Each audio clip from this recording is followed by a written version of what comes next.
listening to Shoot It Now, your weekly podcast about indie filmmaking and big-budget films with award-winning filmmaker Craig Newland. And welcome to another Shoot It Now podcast. My guest today is a British actor who has credits to his name, including The Iron Lady, Warhorse, Star Wars, The Force Awakens. He's also cast on the AMC show Preacher, and of course plays the private secretary to the Queen as Tommy Lascelles in the Netflix series The Crown. Pip Torrens, welcome to Shoot It Now.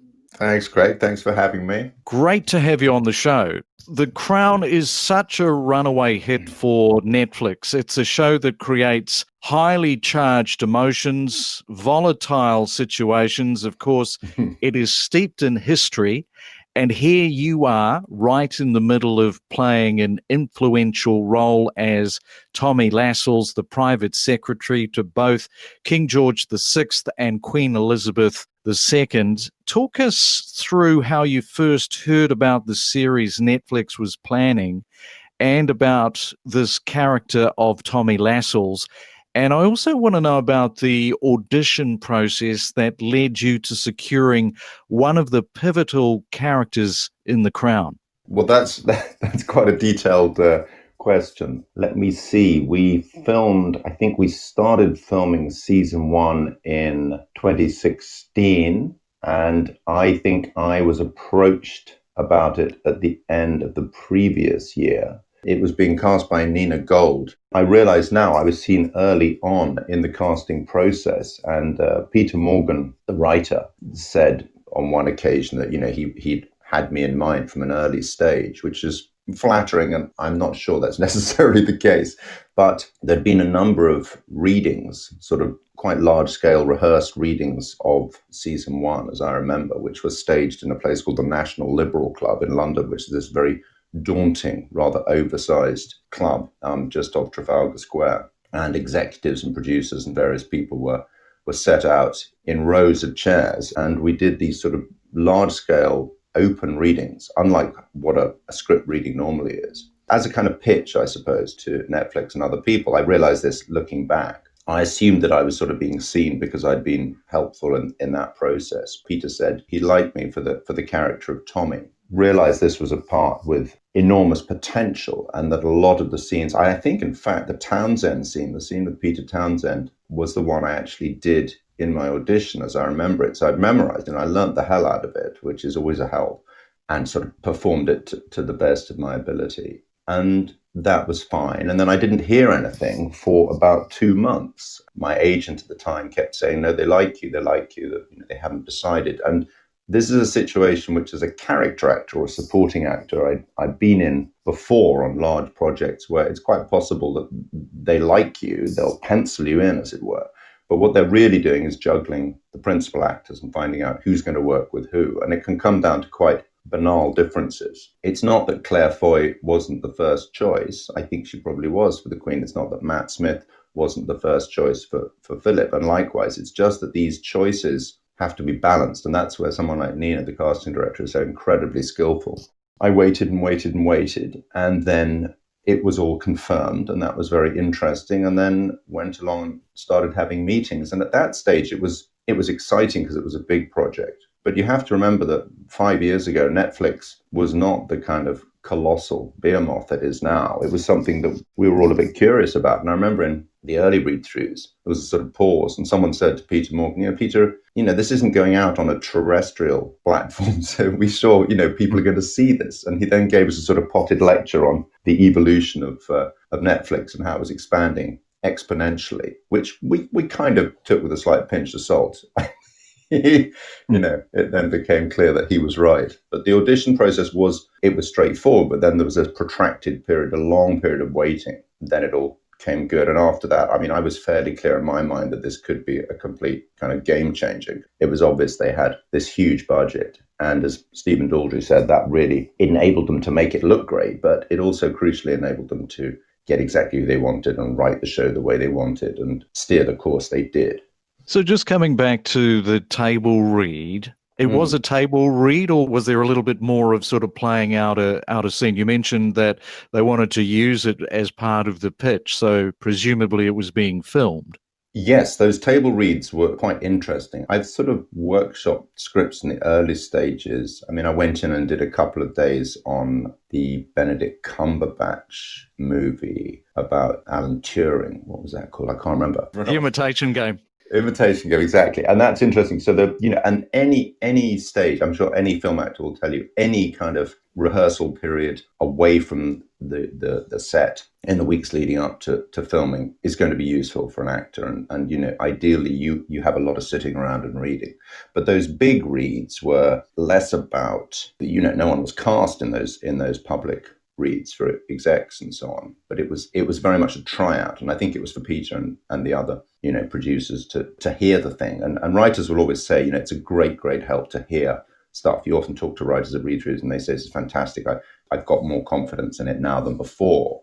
And it's simply that you've inhabited it, if only for an hour or so, and made them hear their words, which is useful because sometimes there are quite clearly parts that don't work out loud. And even now I'll read a script and get to a passage that doesn't work, even if it's the night before on something, and you think, well, wait a minute, why have they written that? Because if you say it out loud, it just doesn't sound right, or the adjectives are wrong, or something's not quite right. So any time spent beforehand on vocalizing, and any kind of table read, whether you're actually moving around and blocking the thing or not, is going to be very, very useful.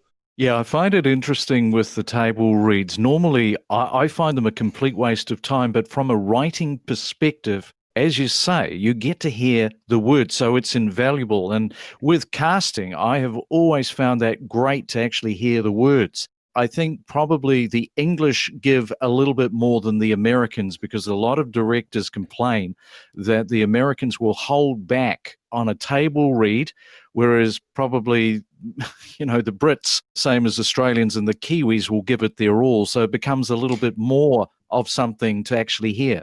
Yeah. And it is interesting. And in the case of The Crown, I suppose if you talk to the actors who are participating, they would say, well, this is kind of my audition for this show if it ever comes along. So I'm going to give it my best because I know there are real live TV execs from all over the world sitting out there. I mean, there are different versions of this. I always love going to read-throughs, however small my part might be, for TV productions, for example, because they're very often the only time you get to see everybody in the room at the same time. Also the heads of department, the different crew members, certainly the sort of art department and costume and wardrobe. And there is a kind of theatricality. There's a kind of, conference feel to these reads. They tend to arrange the tables in a square and everyone faces in. And then the heads of department sort of deferentially sit on the outskirts, as it were. A good director or producer or showrunner will then stand up and have everyone introduce themselves. That's the kind of convention, which makes you feel a bit sheepish. And then the read proceeds. And I'm always checking people out quite, shamelessly at read-throughs to see exactly that, what their style might be. A lot of people deliberately underperform at the read-through, and I think that's what you're getting at. But there's a difference between the formal read-through, and often it is just a formality, which can be useful, and it's useful in different ways. It gives, as I say, it gives you a sense of the sort of village feel of the production as it's going to be over the next few months. But I think the really useful thing for the actors, or the more useful thing for the actors, is to have the sessions with the director and their fellow cast members. And that could just be reading a scene that someone's got an idea about or a concern about. And that might just be 20 minutes in a crappy little room somewhere, a few weeks before you actually meet and do the scene on set, because there isn't much time on set. Often you find you're thinking about things, even with that preparation, that you often find you're thinking about things after the event. There's this l'esprit de l'escalier where you're on the way back to the train and you think, geez, why didn't I do that? And that feeling can go on for years. I mean, even now, you talk to actors and they'll say, that movie we did together in 1989, I just hated the way we did that scene at the funeral or something. And you think, well, it never really goes away. Yeah, you're a different actor at that point. That's probably one of the key things. One of your first breaks as an actor was in a play working with an unknown lead at the time, Daniel Day-Lewis. I think this this was a big break for you that happened over 30 years ago. Tell me a little bit about the beginning of your career and how you sort of got going. Yeah, that was still my biggest and best break, I can honestly say. That was 1982. I'd been to university for 3 years, and then I was at a drama school in London, a 1 year crash course drama school, which sort of billed itself as a course for graduates and people who wanted to get into the business. It was useful. It was very, very good that I'd done a lot of drama at university, because that had been like my rep company, lots of productions in a short space of time. And then, yes, this extraordinary play, Another Country, was running in the West End. And it's an absolute brilliant piece of theatre. It's a succession of short scenes depicting life in a British public school, which is clearly based on Eton. It was essentially an imagining of the school days of the man who went on to become Guy Burgess, who was one of the most celebrated secret Soviet spies in the heart of the British establishment, who was recruited along with Donald Maclean and Kim Philby in the 1930s by the Soviets. And these were guys who appeared to be pillars of the establishment. And the mystery was always why they had turned against the establishment and everything it stood for. So the idea was that he'd been thwarted, or he'd somehow come to see the hypocrisy of the establishment while he was at Eton. That was a brilliant part for an actor. And it was, as you say, initially it was Rupert Everett, and then it was Daniel Day-Lewis, and then it was Colin Firth. So there was a kind of triumvirate of actors who got a huge flying start from that. But I had written to the producers while I was still at drama school. And then after a long sort of to and fro of, I thought, lost opportunities, I basically got the call to say, would I mind coming in as an ASM, assistant stage manager, and understudy this boy called Daniel Day-Lewis, who they'd got to take over from Rupert Everett. So I did. So I had this amazing introduction where I was working backstage on a show that was getting, more and more popular, moving scenery around, jumping onto the revolving stage. It was a great thing to do. And I sort of lived down in the bowels of the theatre for 9 months. And every now and again, I would go out onto Shaftesbury Avenue, which is the main drag in the West End in London. And it was all neon in those days, neon signs advertising the theatres. And I remember thinking, this is insane. I'm 6 weeks out of drama school, and I've had the biggest break I'm ever going to have in my career, and it's probably going to be downhill from now on. It was an amazing, amazing introduction, but it was the kind of break you read about. I was extremely lucky. Pip, there's so much fantastic drama at the moment going around, but isn't it ironic that so much drama years ago was being turned into reality shows, and now it seems that drama in the long form has, for the last 5 years, continued to blossom with one highly acclaimed series after another? Is that how you found the last 5, 6, 7 years? Absolutely. I couldn't have put it better myself. And everyone talks about a golden age of television. I just say, I have this joke, which is not really a joke, which is the internet saved my career. It was indeed the case that a few years ago, it was like everyone was frightened of drama, television companies, and, even the BBC here, they seemed to be saying, we'll make drama, but we'll have to make it look like a reality show. Everything was sort of conforming to this reality aesthetic, if that's the word I want, because it's not particularly aesthetic, but that, you could do Dickens if you filmed it from sort of, handheld POV stuff, following people around in their houses so that it felt like, you were about to witness something. It wasn't fully staged drama. And then a few things happened. I mean, it was still the case, I suppose, and it must have been with you there as well, the generic dramas, the medical dramas and the police dramas, those sort of reliable staples, they persisted, and the soap operas persisted. But the sort of desire to throw money at drama wasn't there. And then Downton Abbey came along, which I suppose was a bit of a game changer. There'd always been long-form dramas, like The West Wing and The Sopranos. I mean, that was a kind of golden age as well. I still think The Sopranos is about the best thing I've ever seen. And then came the chance to stream this stuff, and that bumped up the volume. And as you say, then this extraordinary migration of writing talent moved into television in a really big way, and crucially started to create, because there was so much volume to fill, it seems to me they created a situation where character actors became really sought after, and actors of all sorts realized that they would rather commit themselves to, a 10-hour drama where you can really get into character exposition and narrative and nuanced storytelling in a way that you just couldn't and hadn't been able to for a long time in the cinema. I mean, the great thrillers I always think of as being either in the 40s, the noir thrillers, or the kind of parallax view, 3 Days of the Condor type thrillers of the late 70s, when there was really original writing going on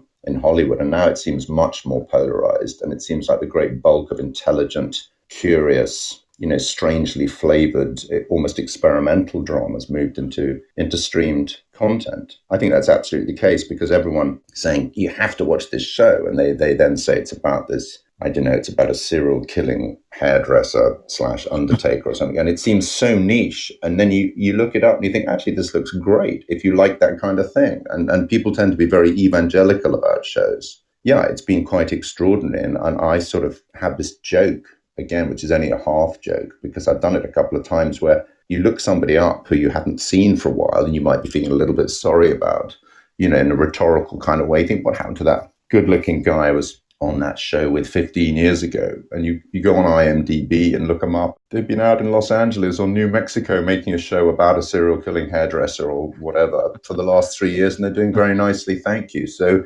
it's absolutely thrilling, this proliferation of stuff. And everything's kind of not mainstream. Everything has an angle to it. So for the character actor's point of view, it's great. And I think that's why people are so enthusiastic. And I've just been watching The Queen's Gambit, which has been a big hit for Netflix. And it's fantastic. And it's so cleverly done. It's based on a very exciting novel, but they filmed it in a really terrific way, so that, 6 hours of chess tournaments never seemed so thrilling. And it's just really inventive, and it's an extraordinary time. It was a great time to be a character actor.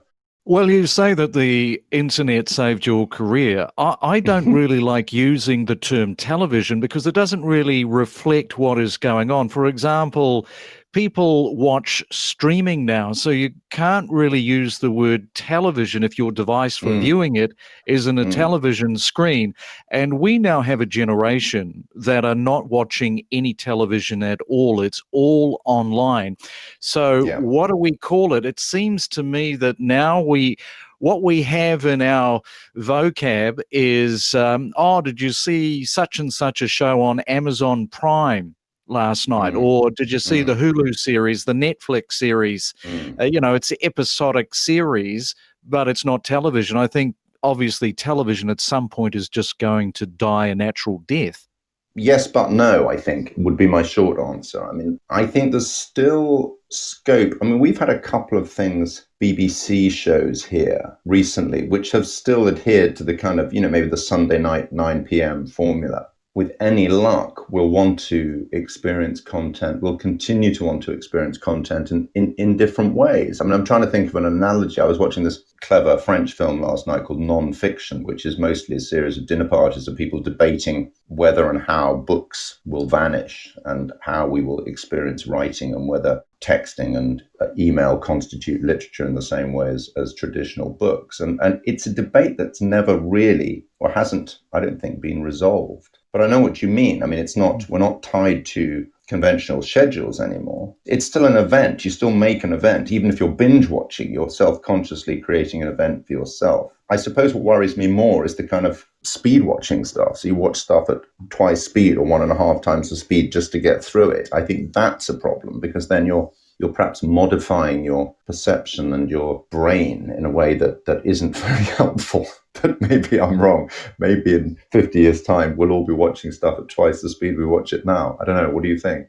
Well, I think that the scheduling that you pick up on is fundamentally what has absolutely changed the way we watch, because they don't have to have the schedule with the advertising, the blocks, and the way that is all put together. If you want to have one episode at 50 minutes, another episode at 35, it can be done. There's no problems with streaming. But let's get back to The Crown, because I want to talk about the rhythm of a scene and the way that a scene can start one way and then turn into something else that has the ability to engage the viewer and build the tension. It's something that The Crown does really, really well. And I want to have a look at one of, I think, your best scenes from season 1, episode 2, when you confront Townsend about a job offer from the Queen Mother. That's right. And the scene starts off all very reasonable and cordial with a job offer until Tommy says, "Unless I'm missing something," to which Townsend then moves in his chair. From that moment on, the knife starts to twist and turn as Tommy Lascelles who constantly is building some tension until some momentum is taken back from Townsend at the end of the scene when he says that he's going to accept the job offer. It's a great scene to dissect and look at how you got there with firstly blocking that scene. Tell me a little bit about how that all worked on the day, because that scene is, I timed it, it's nearly 4 minutes long. It's Right. two men in a room. It starts with the men standing, and then once we're seated, at no point do we feel bored because we have got static shots.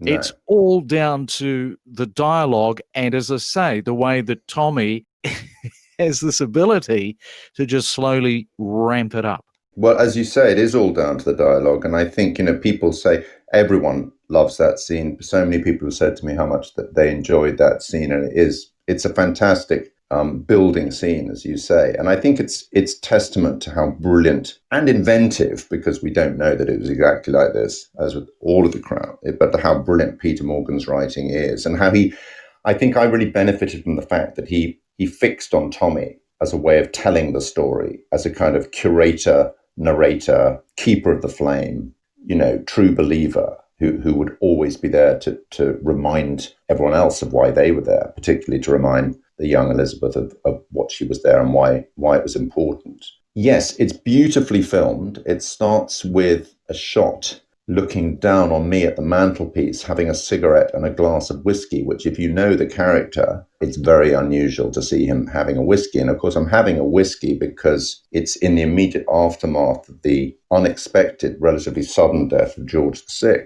King George VI, who I knew very well and served with right through the Second World War, and indeed knew his brother, Edward VIII. So in a way, the reason that the scene with these two men works so well is that actually that room is full of other presences. It's full of, Margaret is there, obviously, because he's talking about the relationship with her and how dangerous this could be in terms of the household and, by extension, the monarchy. For Tommy, everything comes back to the preservation of order and not doing anything out of the way. But of course, you need to know that Tommy himself had been in and out of the royal household for most of the 20th century, I suppose. He knew Edward VIII when he was Prince of Wales for many years. He travelled with him. He was part of his household. He was one of the first people to realise that Edward was fundamentally unsuited to the job that he was being trained for. And he told him as much. And so I think the abdication had come as no surprise to him psychologically, although, of course, it was the great shock of his life from a sort of constitutional and political point of view. And then he was close and a great admirer, close to and a great admirer of the man who became George VI, Edward's brother. It's clear that Tommy is grieving in that scene as well, but that he doesn't have time to grieve. And I think the why it's such a gift for an actor is that there's a lot beneath the surface with Tommy, but, he has to keep the ship on the right path. And he's constantly being almost thwarted in this by the actions of people like Prince Philip and Princess Margaret, who are straining at the leash because they realize the kind of gilded cage they find themselves in, and they want to express their individuality. And that's a theme that's run through all 4 seasons of The Crown. And to an extent, it's the same story. It's the story of commitment and duty. And Tommy Lascelles, was born in 1887. He joined up for the First World War. He survived the First World War largely because he joined a cavalry regiment, which really, tells you something about that period. And most of his friends were killed. Almost all of his friends were killed in France in the First World War. And I think he would have come back from that a fairly steely sort of character. And I think he would have developed a steeliness and an intolerance for, lack of integrity, lack of professionalism, which is what permeates this scene. But as you say, it's a very slow ambush of Townsend. I think in reality, one has to look at these things realistically and realize that people would have realized there was a problem, as a slight feeling of hysteria, because Margaret was very, very young when she fell for Townsend. These days it would be looked on as a very distasteful situation because he was so much older than she was. In terms of shooting that scene, it was Stephen Daldry who directed that. And I think he was quite clear. It was just long takes. I think the camera moves in. I would also say, I think that, so much of the success of a production depends on the casting. it's so often the case that actors don't quite understand how well cast they are.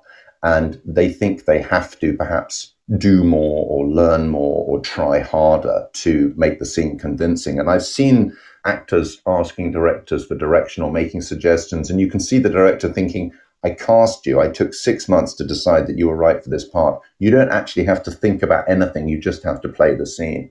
And I'm saying that because Ben Miles, who plays Townsend, I think brings an extraordinary quality to that character. He somehow, I don't know, because I'd seen him in various things over the years, he somehow projects this absolute honesty and integrity and, refusal to let these things get him down. But at the same time, there's something fundamentally sad about him. Anyway, I don't know, but I just felt that those characters played off each other really well. And again, it's in the writing, but Ben has less to say and do in that scene, and yet I don't think the scene would have worked if anyone else had been playing the part. Do you know what I mean? There's something about his sort of amour propre which is totally convincing. Just the way that he is looking at you. As you say, you are doing most of the dialogue, but you are looking at him, and it's the look on his face that you are reacting to, because that's what it's all about, is reactions, even though he's not saying anything. He's a great stage actor, you see, so he knows he doesn't have to do a whole lot of stuff. He knows it's all in the reaction and the response. But he knows the moment to hit the word and to change gears. He does that very, very well. There's another scene where he kind of gives you a little bit of a dressing down. Margaret is the woman I love, and I'll call her any damn thing I like, because Lascelles is saying, call her by her title. Yes, and that's what I'm about. Yes, I'm about to send him off to Brussels. And he's so good in that, because you really you see the actor really at the top of his game. But coming back to this scene, just sort of if we can go back into that room, our indie directors will love to hear just how this is staged and how the direction happens. So talk me through the block. Okay, gosh, well, it was a while ago, but as I remember it, you come in and the first thing you do is you take in the scene. I think it's the only scene we did in this room. So my concern would be that it looks like it's a room that belongs to me or that I might use. I'm looking at what I've got on my desk, and I think there was a large fish sculpture or something which I wanted to give prominence to, because I know Tommy was a very, very keen fisherman. So I think you might just tweak things or just ask the art department if you could take a few things off the desk. Very often they give you more than you need. So it's absolutely fine to say that I love this, I'm going to lose this. So I'm making the most of the trout or the salmon, I think it was. And then you look around and then thinking about the scene. And as I said before, I wanted to make the point that Tommy, although he's not showing very much, has obviously been hit hard by the news. And Tommy had to go. This was at Sandringham, that's right. So I'm thinking it would have been not his most homely office, because that wouldn't be his main centre of operations. He was based at Buckingham Palace. And as you probably know, the royal family only go to Sandringham for certain sort of holidays and at Christmas and things like that. And it's a fairly, as I understand, it's a fairly dull house. But anyway, the interior looked pretty good. So I would look around and try and inhabit the space as quickly as possible. It's my room. Ben has to be aware that, he's been called in for a meeting. He doesn't quite know why. So I want to make him feel a bit alienated, I suppose. And then we had this discussion about whether I would have a drink. And I seem to remember that I said to Stephen, I would like to be drinking a whiskey at this point. Stephen then started, and I do remember it was a very nice shot. I remember admiring it when it came out, which is he's looking down on the whiskey glass. It's quite a high, oblique angle. He's looking down on the top of my head and the whiskey glass, and I'm having a long drag on a cigarette, which again is, you don't see Tommy doing very much. I've got a pipe, I think, later on. And then in terms of the blocking, I think it sort of blocked itself. I wanted to get back to my desk to sit. And I ask him, I say, will you sit? Tommy always had this expression, will you sit? Which was a typically sort of old-fashioned, slightly odd way of saying, please sit down. Will you sit? I love that, because it's quite sure how to take it. And I think Townsend does sit, as I remember, and then gets to his... I can't remember how we get back on... No, I don't get back on my feet. I think I still sit throughout. I gradually tighten the screw. And the point about the scene, that Townsend's term as equerry is up. He'd been an enormous favourite because he was good looking and dashing, and he was a hero in the Battle of Britain and all that kind of thing. And his wife, in fact, in the true history, they were all great friends. And, there was quite a sort of intimate relationship, because you're all in the same goldfish bowl, essentially, between the inner staff, as it were, the personal staff, and the royals themselves. And also, crucially, with Townsend, you'd seen that he had previous very intimate history with George VI, who had this terrible stammer and really hated any kind of public speaking. It was, much worse than really you see in anything in the King's Speech. And I remember Stephen saying, "No, I want to break here because I want you to look out the window and you're listening to the clock, and the clock at Sandringham Church or wherever it is nearby, there's a clock tower nearby, is tolling." Do you remember that? My take on the bell was that there was this moment Tommy was deciding whether or not to go for the jugular. So to me, Tommy looks for a moment of contemplation when those bells rang outside. Yeah. Tommy looked at the window, then there was this pause, and then Tommy upped the ante to Townsend by saying, "You're probably telling yourself that because no one has confronted you about it, that no one can know. No. Allow me to disabuse you of that illusion." Delusion.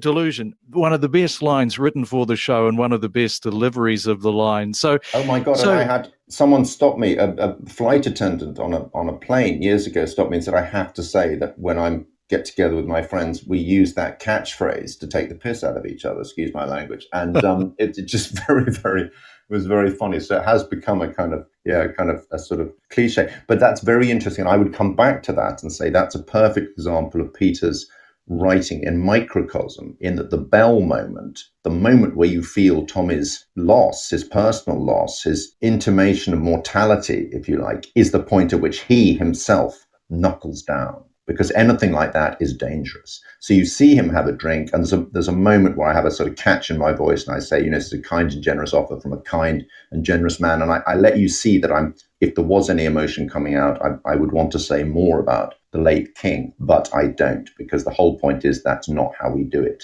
And the whole point of this scene is that he has overstepped the line by allowing his emotions to get the better of him. I mean, regardless of the fact that he's married with 2 small children. What Townsend's done has very damaging ramifications, and that's what Tommy's trying to say to him. But of course, Townsend's in love with this girl and probably racked with guilt that he's ruining his own marriage. So it's a beautiful, beautiful scene, and it perfectly combines the personal and the political in the way that I think makes The Crown such a success. And very often you get to the end of episodes in The Crown, and suddenly there's a moment where you think, oh, right, of course, because that happened, now she knows how to do this, or she understands that you can't have this and that. So I think that's the masterstroke, and I think this scene's a perfect example of that. And the show starts and finishes with some terrific writing from Peter Morgan, and I think it's worthwhile to point out some of the other writers of the show, which includes Edward Hemming, Jonathan Wilson, Laura Dealey, John Britton, Tom Edge, and Nick Payne. Pip, some of the devices that are used in the writing, like City Luncheon at Civic Hall, Civic Luncheon at City Hall, that shows Tommy to be a little bit rattled over Townsend on the plane, thus presenting an opportunity to give feedback from Lascelles to the Queen. And people listening, that this is season 1, episode 6, 35 minutes in. Now, there's a lot of cunning with the writing, with what I call in points to create an opportunity to veer in an economical way with story. And that's really at the heart of the writing. It's very lean and elegant in its shape and structure. Is that your experience on the show? Absolutely, yeah. And of course, the criticism that comes with that is that he's simplifying or, editing the actual historical facts for, dramatic satisfaction. But I think that's fine. I mean, I think there's been a lot of hoo-ha with season 4 that there's more liberty being taken with the truth. But I think it's quite clear that everything he does is rooted in real characters and real relationships. It's nice to see that. I mean, as in all historical dramas, one knows that the truth was much more complicated and much more long-running, obviously, than anything you're seeing on the screen time. But no, I like that. With a character who's supposedly so undemonstrative, any little beat like that is enormous fun to play, obviously, because you're showing a tiny bit of what might be going on under the surface. Fascinating man, fascinating character to research. Probably the most interesting person I've ever had to do research on.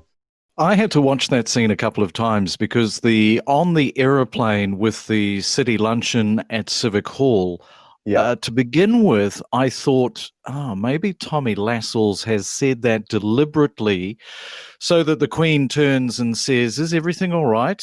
And it gives Tommy the opportunity to then speak. I don't think he'd do that deliberately. I think that's a fluff. He genuinely makes that fluff. It's a nice way of bringing it to her attention.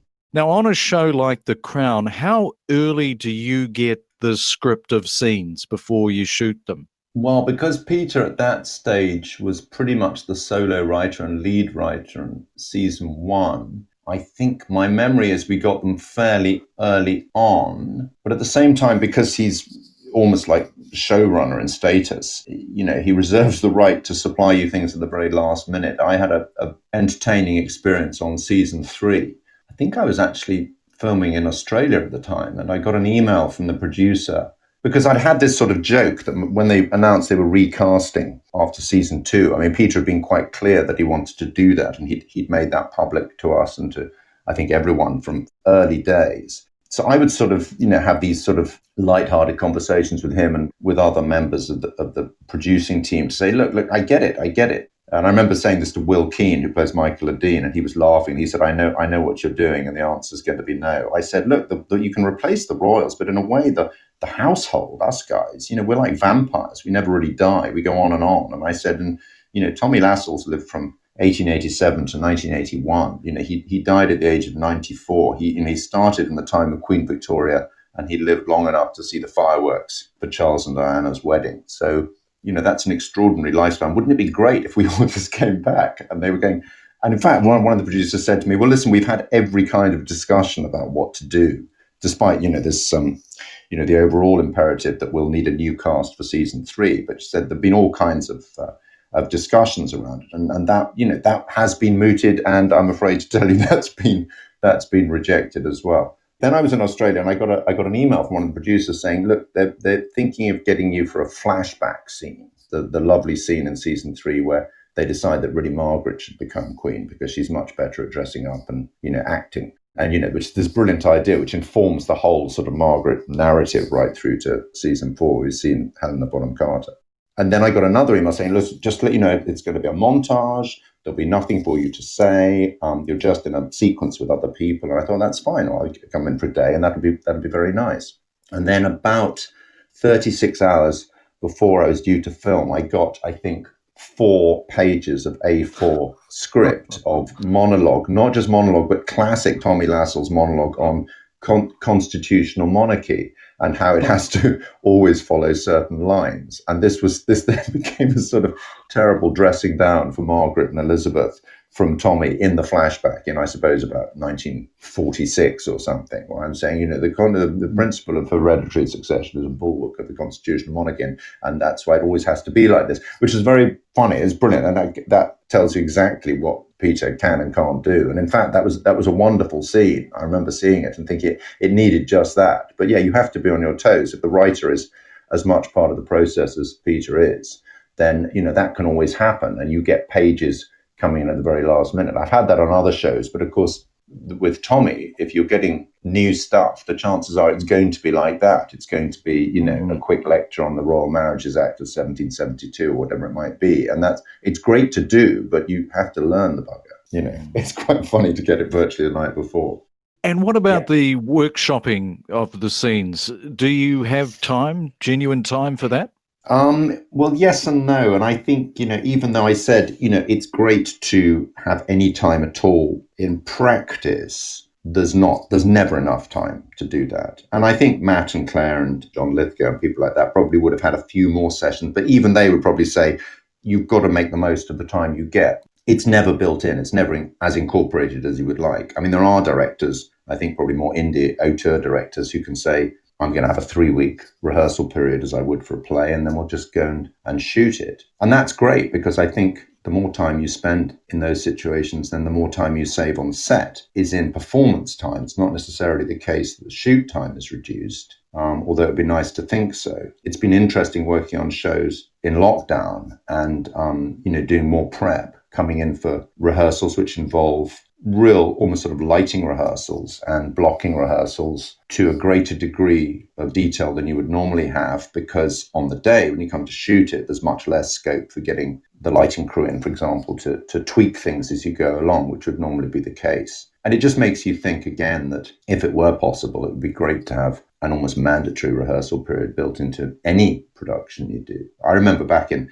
years and years ago doing classic dramas at the BBC, of plays. I did a George Bernard Shaw play at the BBC. And in those days, you would rehearse in a full-scale studio in a separate part of London. And there was a block of all these studios for all the BBC productions, which meant you'd go to the canteen for lunch and you'd see, Morecambe and Wise, these great cult British comedians standing in line next to, Sir John Gielgud or something. They'd all be rehearsing different productions in the same block. And in our case, you'd rehearse a play. The crew would come in and follow you around the studio, working out their shots. And then you would the whole thing would then go to Television Centre, as it then was, 4 or 5 days. And they would then film you with multi-camera, with someone in the gallery calling the shots. And you do great sort of sections, almost whole acts of the play, as a sort of three-dimensional theatrical production with these huge cameras on rostrums following you around. And you needed to know what camera you were on, but essentially you were playing the scene. So that was an amazing mixture of preparation and filming. That's really what the process is in that scene. I just want to look at another scene from The Crown. It's a story about to break in the press about Peter Townshend's love affair with Princess Margaret. Your character, Tommy Lascelles, delivered the news to the Queen Mother in season 1, episode 6. And as Tommy is delivering the news, we can see from the slow push-in on the Queen Mother, Tommy's hands behind his back, he's fidgeting, which was a real juxtaposition, because on the surface, Tommy is the ironclad, stoic strength of control, but behind his back, we see the hands are telling us another story. It wasn't the first time either that I observed the hands moving like that. As an audience, we're being shown something very deliberate, but also the way that we are being shown it is very subtle. In other words, there are two things within the frame. The emphasis is on the Queen Mother, but the side issue for those that pick up on it is Tommy is feeling a little nervous. Was that the intention, or am I running off down a rabbit hole on that? No, I don't think you are. It's entirely possible that I was just twitching my fingers without knowing it. And I'm one of those actors who really has to watch what their hands are doing. So I like to have a sort of plan of action for my hands. And the great thing about Tommy was that, because, there are protocols, we had a wonderful royal expert, David Rankin Hunt, on The Crown, who would answer almost any question, and who I think had met Tommy and was constantly reminding me what an odd man he was. What do you do with your hands? What's the right protocol? So hands behind the back, yes, but there's a lot of sort of, Tommy's always sort of guiding people into rooms or getting them to do things he wants to do. But of course, you can't touch anybody. You can't order anybody to do anything. And I sort of evolved this thing where the left hand was always behind my back, in the small of the back, and my right hand was free and would often slightly get a life of its own. And I realized that made sense for an ex-cavalryman. And Tommy was a very talented horseman. He was a very good rider, apparently, one of the best around. I think that little attention to detail, though, Pip, was great, because it's something that I noticed, and it was down for me to ask you about that. And it definitely brings something, whatever it is, it adds to the flavor of the character. I think that's important. And I think, lots of people have said to me, they really, they loved the show and they really liked the character.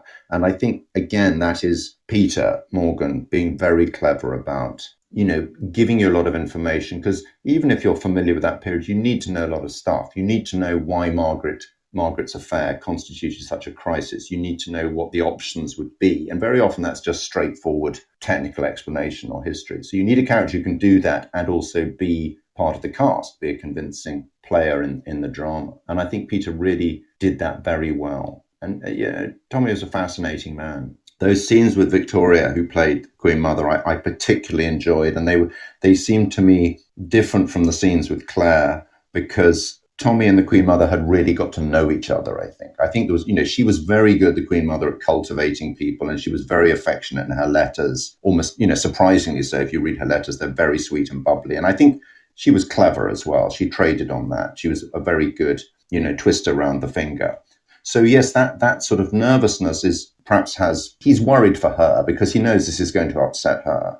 And he knows that she understands as well as he does the sort of political ramifications, the ramifications for the crown, because ideally you just want Margaret nicely parceled off. As I say to Elizabeth later on, you're the number one, you're the heir, she's the spare. I don't quite put it like that. But when we have the discussion about whether Martin Charteris should take over from me as private secretary, and I have to explain to her that that's not how we do it, that's what I mean. The Queen Mother instinctively understands these things, albeit that she's been initially prevailed upon by Margaret to offer Peter Townsend a job which he shouldn't really be even considering. And one of the crucial elements I thought you brought to the character of Tommy is the spoken word. Now, the audience, of course, is along for the ride and gets sucked into the character more if this is executed well. But filmmakers, especially indie filmmakers, often the delivery of words and how they are spoken doesn't have the full magnifying attention to detail. Of course, we can say a line 1,000 different ways. There is the speed of the delivery, the pitch, the pausation for effect, the diction, the emphasis of a word. It's clear that words mean a great deal to you, Pip, and like all of the best performers, you've made something look very difficult appear easy and natural. So what is your process when you're looking at a script and deciding about all of the speaking dialogue and the words? Well, that's a very good question. I suppose it varies from character to character and script to script. I remember years ago I worked with Anthony Hopkins on Remains of the Day. I don't know if he told me this then or I read about it, but so I remember thinking I'd never worked with anyone who was as fluent and convincing. Obviously, he was a genius. And he just reads the script. He just reads the entire script again and again and again and again, and he absorbs the whole thing. And I think and he's a fantastically natural actor, and certainly in Remains of the Day, I thought he should have got another Oscar, but if he hadn't won it the year before, he probably would have got it for that.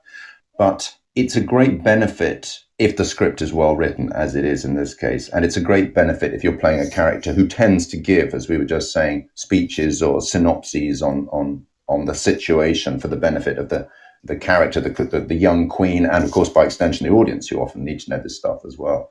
But then it works for the character because Tommy, if you look into his history, and I read everything I could find that he'd written, there are 3 volumes of diaries and they're all beautifully written. And he is absolutely, as I said before, I touched on before, a man from a lost age. Even in the 50s, there would have been very few people like him around of that era. And it truly was, a generation on a whole section of society, a whole section of men who would have otherwise gone on to form the establishment in one form or another in their different societies. And part of that is this amazing erudition, which Tommy wore very lightly, that, he'd had an extraordinary education. He'd been to Marlborough, which he didn't like very much, and Oxford, Trinity Oxford, which he adored.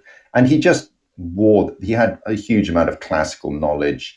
He could quote poetry. His letters are surprisingly emotional and lyrical, and his descriptions of hunting, for example, and fishing, are extraordinary. The fishing stuff is quite technical, but the descriptions of being out on a horse and galloping across country are very good. Someone compared him to Siegfried Sassoon, who famously wrote memoirs of a fox hunting man, and they said, a lot of Tommy's writing is every bit as good as Sassoon's. So, but these guys wouldn't parade it. He wrote letters to his sister full of funny little rhymes and allusions and things like that. There's an attention to detail, and I think an attention to language in the character. That was a real gift, that you had a character with that slight sort of, orotund aspect to him, and you could play that for all it was worth. Yeah, but words, though, it's something that has been with you for obviously a long, long time because of the way that you're able to inhibit those words, deliver those words within the character. That is not just The Crown. This has been with you for probably, back to the stage days.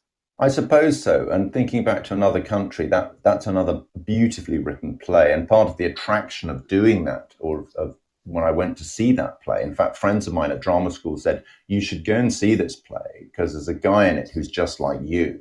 And he's got all these long speeches and they'd be very good for audition pieces. And at that time, we were all desperately focused on getting out of drama school and auditioning for regional theatre companies, for which we would need audition speeches. That was the thing. You know, I always liked playing lawyers, barristers in courtroom dramas or in courtroom drama scenes because you know you're going to get a great speech. You know you're going to get something theatrical with well thought out language in it, and it won't just be yes and no and this and that.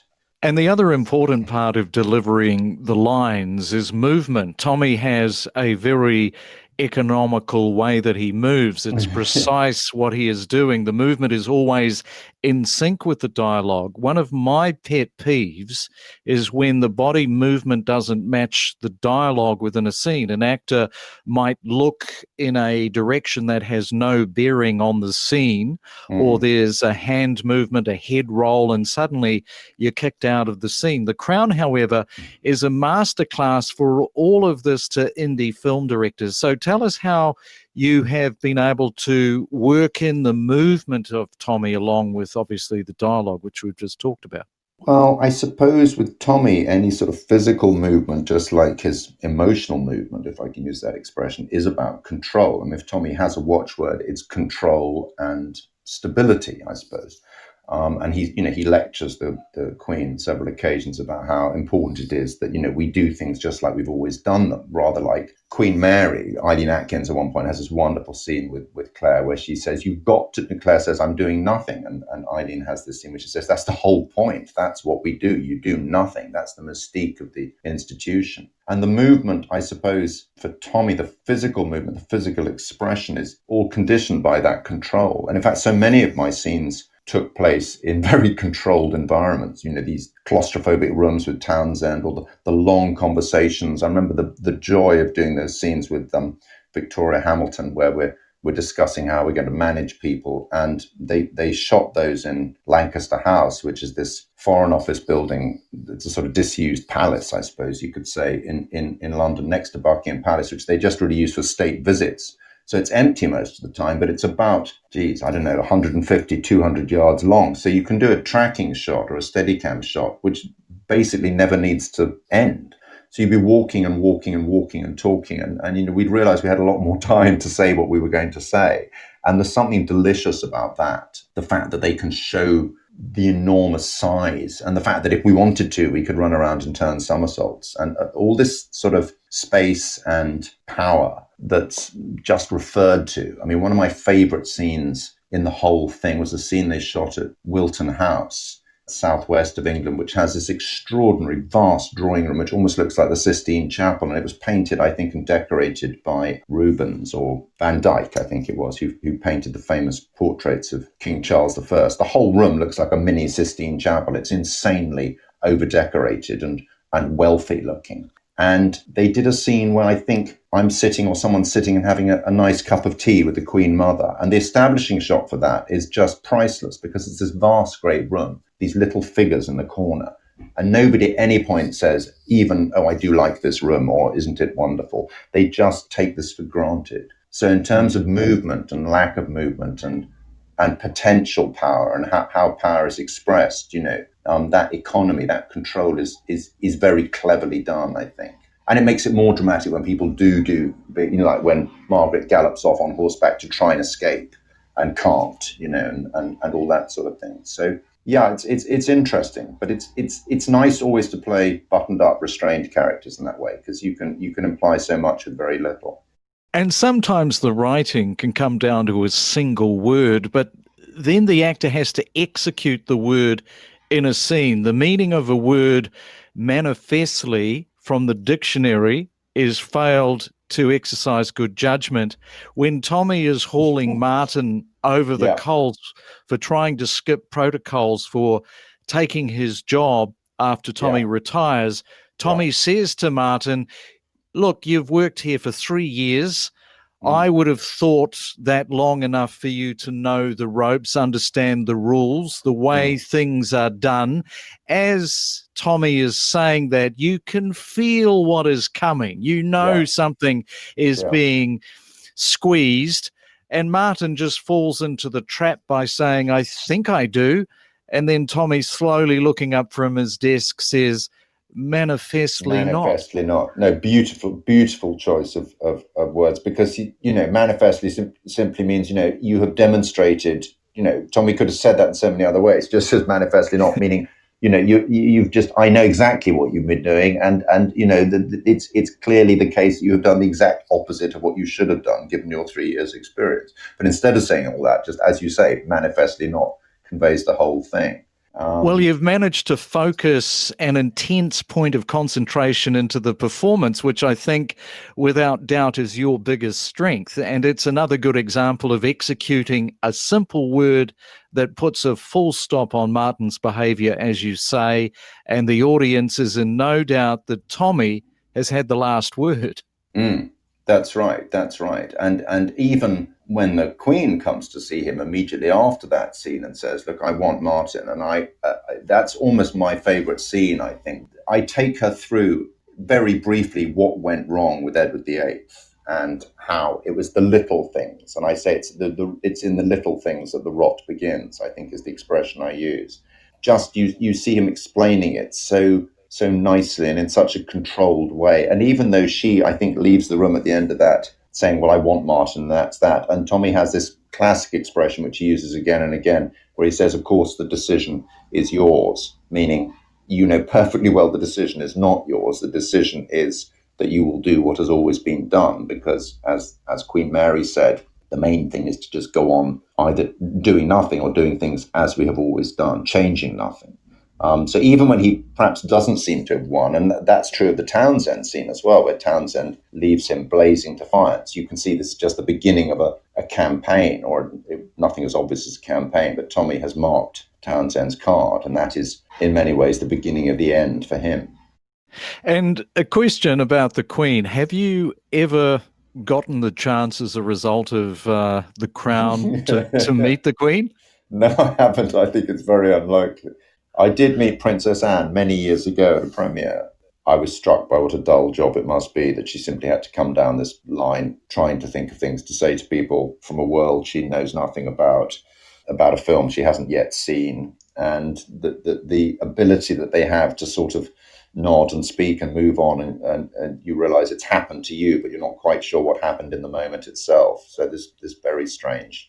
Well, here's a true or false question for you. I have flown with Queen Elizabeth II. True or false? I'm going to guess that that's true, Craig. Yeah, so this is from the Telegraph newspaper in 1995. A lot of people won't realize this, so I've pulled it up to read it out. So from the newspaper in 1995, Queen Elizabeth II broke with tradition by taking a regular commercial airliner to New Zealand, spending 25 hours in the air in a specially equipped first-class compartment. The trip was believed to be the first by a British monarch on a commercial flight. Wow. First class had been fitted with a bed and a table and chairs. 26 of the Queen's staff flew in business class, and there were 384 regular fare-paying customers in economy class. The decision to take a scheduled commercial flight rather than use a special royal plane was made to save money for the New Zealand government, which was paying for the trip. Even after reserving the entire first class and business class, the trip cost less than half the estimated £600,000. So there you go. Wow. And you were on that flight? I was on the flight going back from New Zealand. It was a funny story because I used to work in radio back then, and I had a friend working at Air New Zealand that got me on the flight. Obviously, flying with the Queen for that amount of time in an aircraft was very strange, sitting there. I remember us landing in Los Angeles and everybody looking out the windows to the police cars. There was about 5 or 6 police vehicles on either side as the plane came into the gate. And then we flew off to Heathrow from LA, And the plane was full of Germans. So the plane was bound for Frankfurt, but the Germans, when they arrived at Auckland to catch this flight, had no idea that they were flying with the Queen. Oh, right. And the first thing that happened, they were given a piece of paper that said, this evening you are flying with Queen Elizabeth II, and you have to go through 3 checkpoint Charlies. It was a really interesting trip. She was the only one, so it landed at Heathrow. She was the only one that got off, and then we carried on to Frankfurt. So, Wow. And I don't think they've repeated that. I don't know how she doesn't travel now, really. It was a one-time deal. We were given a souvenir pen, which my mother got, and had much delight in all the friends and the families that said, that's not true. Craig didn't fly with the Queen. And she ripped out the pen and said, look, very good. Great. It's a great quiz question, Craig. That's one to keep in your back pocket. Well, on that note, Pip, it's been a real eye-opener to both you as a working actor at the top of your craft and all of the insights that you have offered us today on the Netflix series The Crown. I'm certainly looking forward to following your career. And thank you so much for coming on Shoot It Now. Really appreciate it. Thank you, Craig. I've had a really good time. It was great fun. And thanks for all your intelligent and very probing questions. You've been listening to Shoot It Now with Craig Newland, your weekly podcast about all things behind the camera and in front of it. Until next time, have a great week.